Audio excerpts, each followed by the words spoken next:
Di tengah masa kampanye pemilu, pemerintah terus menyalurkan bantuan sosial. Anggaran Bansos 2024 mencapai Rp496,8 triliun, melampaui anggaran Bansos pada masa pandemi. Presiden Joko Widodo dan menteri-menteri yang tergabung dalam tim kampanye pasangan calon presiden dan calon wakil presiden, Prabowo Subianto, Gibran Rakabuming Raka, dinilai kian masif menggunakan program bantuan sosial sebagai alat kampanye pendongkrak suara. Untuk membahasnya, sudah bergabung melalui sambungan virtual analis senior Indonesia Strategic and Economic Action Institution, Roni Sasmita. Selamat pagi, Mas Roni. Selamat pagi, Mas. Ya, ini kita bicara mengenai bansos. Ada yang mengatakan momennya kenapa pas banget menjelang pemilu. Lalu apakah memang begitu urgentnya sehingga pemerintah harus mengelontorkan bansos di saat ini, Mas? Pertama kita coba bahas secara umum dulu ya. Bu Sri Mulyani kan memberikan legitimasi konstitusional terhadap pencairan dana ini yang dadakan, bahwa pemerintah dan DPR itu telah bersepakat bansos di tahun ini adalah 496 triliun gitu. Itu legitimasi konstitusionalnya. We appreciate it, kan. Kita menghormati itu, memang benar gitu. Itu yang ada dalam APBN 2024 gitu. Yang kedua, Sri Mulyani di beberapa link media saya baca membenarkan secara ekonomi bahwa inflasi di volatile food, makanan berfluktuasi, makanan pokok itu 6,7%. Nah, masalahnya, saya nggak mau dulu bahas soal politik, mas, saya pengamat ekonomi. Tidak ada urgensi ekonomi untuk mengeluarkan bansos di awal tahun ini. Yang pertama, inflasi yang digunakan oleh Sri Mulyani adalah inflasi tahun 2003. Dan itu sifatnya year on year, tahunan. Yang kedua, data inflasi bulan Januari itu belum keluar, Mas. Itu akan dirilis di bulan Februari.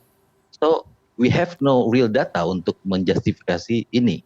Yang ketiga, biasanya pemerintah itu mengeluarkan bansos itu di bulan Maret ke atas, Mas. Setelah ada data bulan Januari, Februari bahwa kita itu inflasi loh, bahwa ada penekanan daya beli terhadap masyarakat. Dan yang keempat, ini masalah tepat guna apa tidak tepat guna, ini juga belum bisa diukur. BLT ini seperti apa tepat gunanya nanti, apakah memang bisa membenarkan kekhawatiran Sri Mulyani bahwa ada inflasi lalu terjadi tekanan daya beli gitu. Itu aja. Jadi nanti mungkin karena saya bukan pengamat politik, kita masuk sedikit ke situ. Cuma saya bahas belum ada urgensi ekonominya untuk mengeluarkan bansos pada bulan Februari dengan ditetapkannya di akhir bulan Januari. Nggak ada urgensinya, Mas. Baik. Ya, Mas Roni, kalau jadi, dari sisi pembenaran yang diberikan oleh Sri Mulyani. Baik. Berarti dari sisi latar belakang ekonomi, variabel-variabel pertimbangan-pertimbangan Menteri Keuangan yang sepertinya memberikan legalitas terhadap hal ini agak sedikit sumir ya. Tapi Menkyu sendiri mengatakan ada 3 hal yang menarik terkait dengan pemberian bansos kali ini adalah kalau kita bicara mengenai ketidakpastian ekonomi global, perlambatan ekonomi Tiongkok, dan dampak fenomena El Nino. Apakah variabel ini bisa dijadikan salah satu urgensi sehingga bansos digelondorkan di awal tahun ini? Secara logika itu justifikasi umum, tidak spesifik ke bansos. Dari awal-awal pandemi berakhir itu 2002, 2003 kita bicara ketidakpastian ekonomi global. Kita belum bicara perlambatan ekonomi Tiongkok, emang udah terjadi sejak 2016 kan gitu loh. Nah, yang urgensi untuk bansos ini tidak ada penjelasannya gitu loh, karena memang ini keluar dari kebiasaan. Itu aja sih saya melihatnya, tidak ada urgensi gitu loh. Lalu yang ketiga tadi apa dia bilang alasannya? Salah satunya terkait dengan ekonomi global, ekonomi Tiongkok, dan juga fenomena El Nino nih, Mas. Fenomena El Nino itu kan pemerintah ini telat. Nah, ini kita bandingkan dengan 2003. El Nino itu sudah terjadi sejak pertengahan tahun 2003. Kita udah tahu akan terjadi kelangkaan pasokan beras karena terjadi kegagalan panen di banyak lokasi sentral hutan. Pemerintah tidak memitigasinya. Pemerintah memitigasi dengan bantuan El Nino di bulan November dan Desember. Itu sangat terlambat. Nah, sekarang masuk ke 2003, dia justru curi start. Jadi ini kebiasaan yang sangat aneh dari dia gitu loh. Jadi udah ada bantuan El Nino itu kan November dan Desember. November dan Desember itu dikeluarkan oleh pemerintah dalam bentuk beras. Sekarang mereka keluarkan lagi dalam bentuk beras dengan alasan inflasi volatile food itu tinggi. Ya cukup dengan beras saja gitu. Nggak usah pakai cash transfer 200.000 per bulan, tapi dirafal di dalam 3 bulan langsung. Ini kan jadi pertanyaan publik. Apa urgensinya gitu loh. Ya. Gitu. Nggak ada hubungannya sama legalitas konstitusional bahwa ini memang udah disepakati DPR, oke gitu. Tapi penggunaan teknisnya, menurut saya DPR berhak memanggil Sri Mulyani, berhak memanggil Erlangga yang lebih bertanggung jawab di sini. Kenapa ini dicairkan mendadak? Apa urgensi ekonomi? Kita bisa berdebat ini gitu loh. Dan beberapa teman-teman pengamat ekonomi yang saya ngobrol, memang tidak ada urgensinya. Bahkan dari sisi historis pun kita tidak biasa mengeluarkan bansos di bulan Februari, Mas. Karena kita butuh data dulu kan. Kita butuh data inflasi bulan Januari, bulan Februari, bulan minimal 2 bulan kita udah bisa berkesimpulan bahwa ada tekanan daya beli. Karena nggak ada. Bulan Januari aja belum keluar data inflasi. Biasanya BPS merilisnya di awal Februari. Gitu loh. Itu secara ekonomi ya. Iya. Baik. Gitu. Pemerintah juga kembali berdalih ini adalah merupakan salah satu shock absorber atau meningkatkan juga bagaimana daya beli masyarakat terkait dengan ketidakpastian global, harga pangannya meningkat. Apakah Anda melihat hal ini sangat penting mengingat sebenarnya ada tindakan lain, stimulus lain yang lebih urgent dibandingkan dengan bansos sendiri, Mas? Shock absorber ini kan buat APBN ya, bahwa APBN kita itu fleksibel terhadap berbagai tekanan, sehingga pemerintah juga udah menyadari gitu, sehingga ada yang mengalokasikan dana 496 triliun untuk APBN 2024 gitu loh. Yang jadi persoalan kan bukan shock absorbernya anggaran kita, bukan persoalan tekanan daya beli, karena untuk tahun 2004 belum ada justifikasi yang bersifat empiris. Yang saya katakan empiris berarti data, minimal data dari BPS, data inflasi. Dan saya mengasumsikan Januari inflasinya rendah. Jadi harga beras itu tinggi. Pemerintah sudah menjawab dengan impor, tapi pemerintah gagal menurunkan harga beras sehingga harga beras paling murah sekarang 11.000 gitu. Cuma pemerintah sudah memberikan insentif El Nino dilanjut sampai bulan Juni malah gitu loh. Dan harga beras kan berarti kan tepatnya untuk BLT beras. Nah, BLT yang 600.000 ini menjadi pertanyaan tersendiri, kenapa dia keluar dan keluarnya mendadak di rapel 3 bulan. Dan itu tidak akan membantu konsumsi, Mas. Tidak akan membantu konsumsi. Karena kan dia dibayar 3 bulan dalam 1 bulan, tapi untuk 3 bulan. Menurut Mas itu akan dihemat oleh orang, 200 saya simpan, 400 saya simpan untuk 2 bulan. Tapi nggak pasti dibelanjakan langsung, dan itu tuh belum tentu dibelanjakan untuk konsumsi.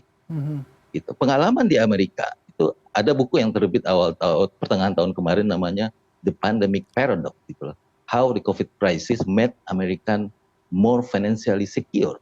Jadi cash transfer di Amerika di era pandemik itu tidak sepenuhnya meningkatkan konsumsi, tapi karena 80% penerimanya bermasalah secara keuangan, dia punya tagihan 1 atau 2 yang mandek gitu. Jadi dapat cash transfer, dia pakai tagihannya, berbayar tagihannya.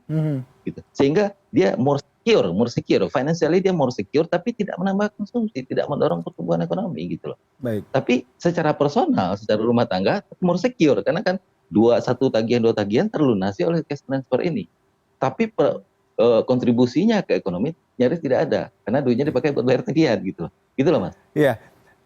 Sepertinya memang kontribusi secara ekonomi dari variabel yang Anda katakan tadi tidak ada semua yang memberikan hal positif karena memang tadi indikator inflasi juga belum keluar, kemudian juga isu terkait dengan ekonomi global, perlambatan ekonomi di Tiongkok juga merupakan salah satu hal yang sudah lama diutarakan. Nah, lalu apa Anda melihat hal ini lebih kepada dalam tanda kutip adanya ikatan pamrih dan lebih cenderung ke politik daripada kepentingan ekonomi dan kesejahteraan masyarakat, Mas? Karena dari sisi ekonomi saya tidak mendapatkan justifikasi dari kebijakan ini, tentu pasti ada motif lain gitu loh. Kita harus cari, mungkin saya bukan pengamat ekonomi, tapi dalam ekonomi ada namanya teori budget cycling gitu. Di mana siklus budget itu bisa dimainkan oleh para pembuat kebijakan untuk dimanfaatkan untuk keuntungan politik pada saat-saat tertentu, yaitu saat pemilu. Kalau di Amerika kan ada midterm election, ada election gitu loh. Di dalam ilmu politik ada istilah namanya pork barrel politik gitu loh. Atau bahasa Indonesianya apa, politik kantong babi ya. Jadi anggaran negara dipakai untuk menyusur segmen masyarakat tertentu sehingga mereka mendapatkan keuntungan dari kebijakan itu, tapi secara elektoral ada spillover-nya ke salah satu kandidat. Kandidat menikmati spillover elektoral dari kebijakan itu. Sehingga secara tidak langsung kandidat ini mendapatkan keuntungan politik memakai biaya negara, memakai anggaran negara. Ini yang kita sebut dengan pork barrel politik gitu loh. Nah, saya menduga memang budget kali ini siklusnya memang dimanfaatkan oleh penguasa untuk motif politiknya. Satu, kalau Jokowi itu masih berlaga untuk kedua kali, itu salah satu privilege seorang incumbent. Dia bisa gunakan anggaran untuk bersaing. Tapi karena Jokowi tidak lagi maju untuk kedua kali, dan dia menyatakan keberpihakan dia ke salah satu pihak, directly or indirectly, jadi ini akan menguntungkan salah satu kandidat. Jadi kalau salah satu kandidat mencari keuntungan elektoral memakai anggaran negara, otomatis lapangan politik itu tidak lagi level playing field. Level playing field kan. Karena dua kandidat lain tidak punya anggaran sebesar anggaran negara untuk merayu masyarakat gitu. Jadi arena politiknya menjadi tidak fair lagi gitu. Ini secara politik begitu Mas menurut saya kira-kira. Jadi saya menduga ada indikasi ke situ. Saya nggak mengatakan karena saya pengamat ekonomi, tapi saya mengatakan karena saya tidak menemukan alasan secara ekonomi untuk mengeluarkan bansos dadakan. Baik. Jadi pasti ada motif yang lain kenapa ini mendadak. Baik. Jadi untuk saat ini dari perkembangan perdebatan yang ada, motif politiknya sangat kuat. Itu aja dari saya sementara waktu. Baik Mas Roni, terima kasih untuk perbincangan pagi hari ini. Salam sehat selalu Mas Roni Sasmita.